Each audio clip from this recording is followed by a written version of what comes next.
Hi, I'm Dr. Jonathan Shuhan, Beverly Hills dental specialist, and I make people happier one smile at a time. I couldn't be more excited to talk about the subject of today's video, things I've learned as a business owner. This video is so important to watch, not just for dentists and orthodontists, but for anybody who wants to start their own business. I can't believe I'm gonna say this, but this year I made the best decision in my career and I hired a business coach.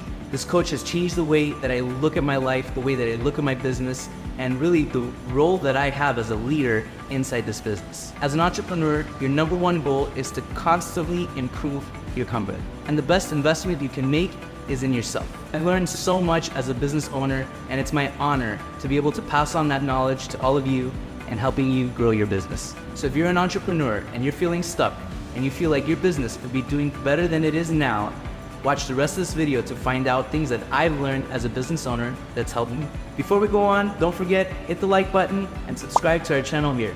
All right, tip number one. I feel like a lot of people go through the same mistake when they start their business. Can you guess what it is? You can't do everything.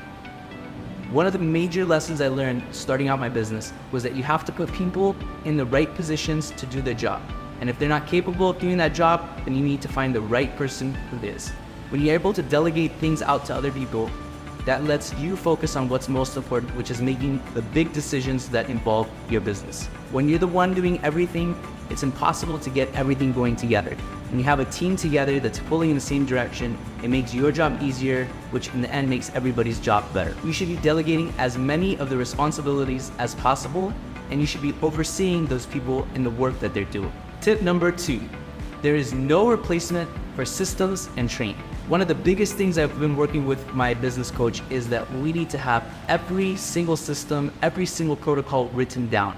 Documentation makes things clear for your employees and allows them to do the best job they possibly can.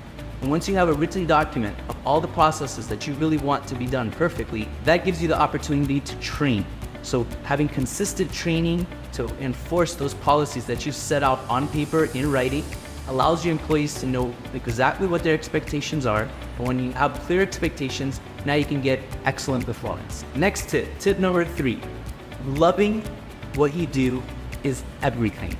Loving the patients you see, loving the work you do, loving the people who help you deliver that excellent service, that excellent treatment, loving the challenges and the opportunities for growth.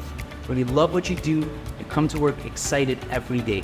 Getting out of bed is fun. Coming to work is fun. When you have that type of perspective, your patients, your clients, your employees all react off of that energy and really helps to make the entire office, the entire business speed along. Having the perspective of loving what you do lets you do your best work and actually helps your business to grow as quickly as possible. When you're motivated by money or fame or some kind of recognition, patients and clients can smell through that. But when you really love what you do, your employees and your patients, clients, all the above, they really respond to it and they believe in what you're trying to do. Ultimately, if you pick a thing you love doing the most and turn it into a business, you can't fail. Having an attitude of service and gratitude allows you to do so much more than you ever thought you were capable of.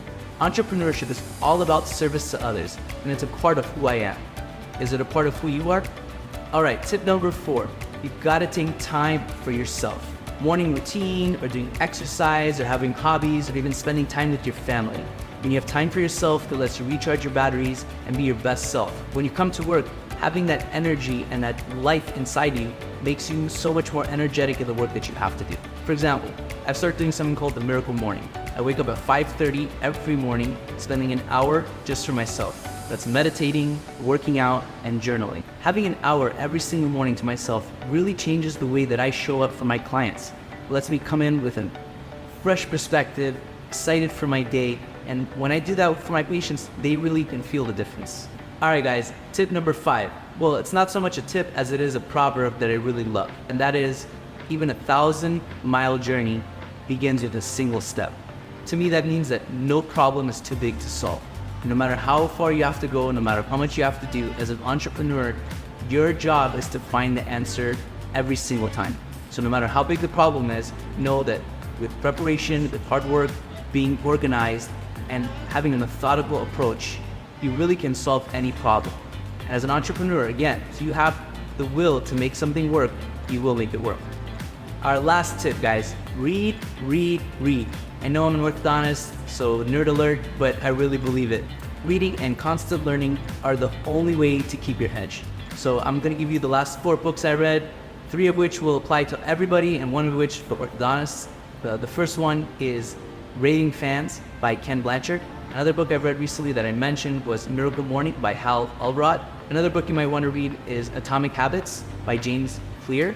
And for all you orthodontists out there, you might want to read Management of Temporomandibular Disorders and Occlusion by Jeff Okeson. I'll list all the books in the description of links, so don't worry if you didn't get to all of them. But again, it just comes back to the concept that you need to be reading, you need to be learning, you need to be honing your craft and making sure you are the best leader possible. Alright guys, I hope these tips were as helpful for you as they were for me.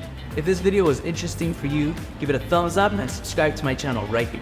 I'm Dr. Jonathan Chewies, Beverly Hills dental specialist, and I make people happier one smile at a time. Thanks for watching.